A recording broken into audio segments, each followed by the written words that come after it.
A new perspective has emerged in cosmology, one that challenges the idea that the universe had a singular, abrupt beginning.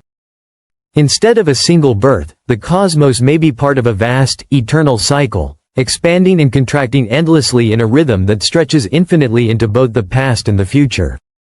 This cyclical vision suggests that what we call the beginning could simply be the latest chapter in an unbroken chain of cosmic rebirths. Renowned physicist Brian Cox has also voiced doubts about the conventional Big Bang model, questioning how something could arise from nothing. His skepticism adds weight to a growing scientific curiosity about what truly came before the moment we think of as the universe's origin. Adding to this intrigue, recent findings from the James Webb Space Telescope appear to challenge the idea that the Big Bang was the absolute beginning. These discoveries raise a profound question. If the Big Bang was not the first moment of the cosmos, then what was? For decades, the Big Bang theory has been the dominant explanation for the universe's early history. According to this model, roughly 13.8 billion years ago, the cosmos was unimaginably small, hot, and dense. So dense that all the matter and energy we see today were once packed into a space smaller than a peach, with temperatures exceeding a quadrillion degrees.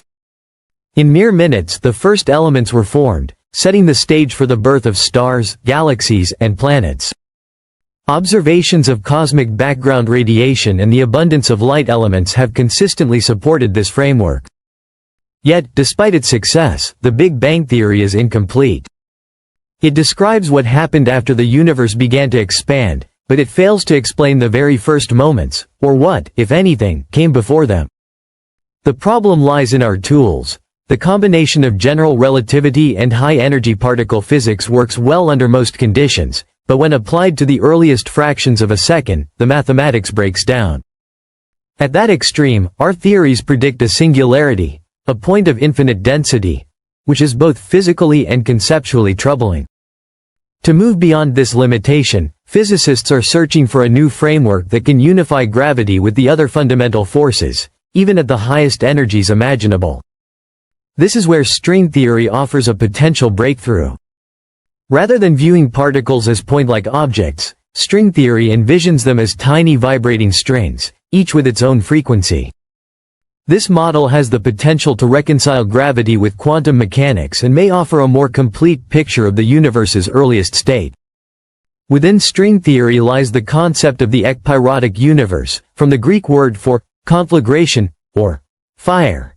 It proposes that the Big Bang was not the beginning at all, but the result of a prior cosmic event, perhaps a collision between higher dimensional brins in a larger spatial framework.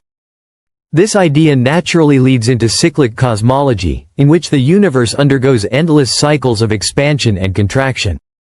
Cyclic cosmology has deep historical roots but has gained renewed scientific traction thanks to mathematical models provided by string theory. In this vision, the universe is like a heartbeat, expanding, cooling, and then collapsing, only to ignite again in a new burst of creation. Nobel Prize-winning physicist Roger Penrose has been one of the leading proponents of a related concept. He has explored a mathematical symmetry linking the dense, hot conditions of the early universe with the cold, empty state of the distant future, suggesting that one could evolve into the other in a way that allows the cycle to repeat. This perspective not only reframes our understanding of the Big Bang but also transforms the way we think about time itself. If true, there may have been countless universes before ours, and countless still to come, each one rising and falling in a cosmic pattern without beginning or end. If you'd like, I can now expand this into a much longer, more cinematic Waves Discovery-style script so it flows like a full documentary narration. That would let me add more storytelling tension and depth. The theory suggests that two seemingly opposite states, a cold, empty universe and a hot, dense one, can become mathematically identical when pushed to their extreme limits. At first, it sounds paradoxical. How can nothingness give rise to everything? Yet in this view, the total absence of matter could be the very force that drives the creation of all matter in the universe. The Big Bang, then, might not have sprung from absolute nothingness, but from the faint remnants left behind after all matter has been consumed by black holes, which eventually evaporate into scattered photons drifting through a vast, silent void. From another perspective, this nothingness is still something. It is a universe stripped bare, empty yet still physically real. The mystery deepens when we realize that the same state can be interpreted in two radically different ways. As a frigid, vacant cosmos or as an ultra-dense fireball, depending on the point of view. The bridge between these two extremes lies in a sophisticated mathematical method called conformal transformation.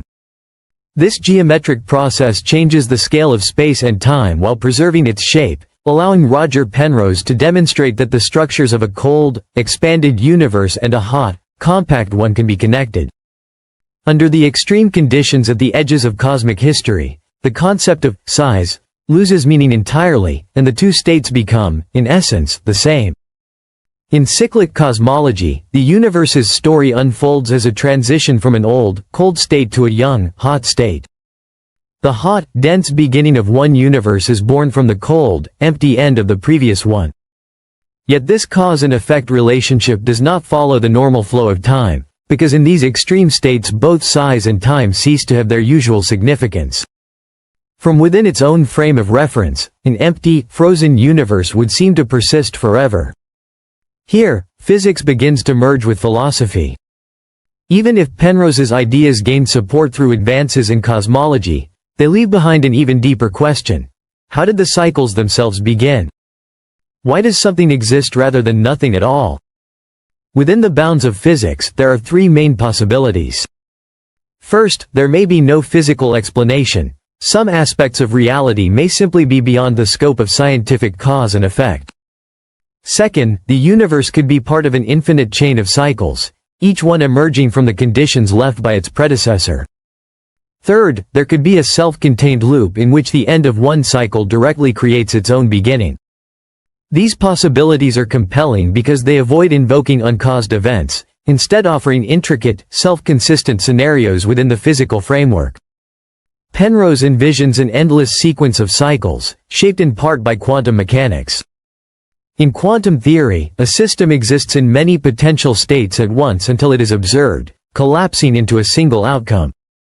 Penrose suggests that random quantum events in one cycle could influence the precise conditions of the next, ensuring that no two universes are ever exactly the same.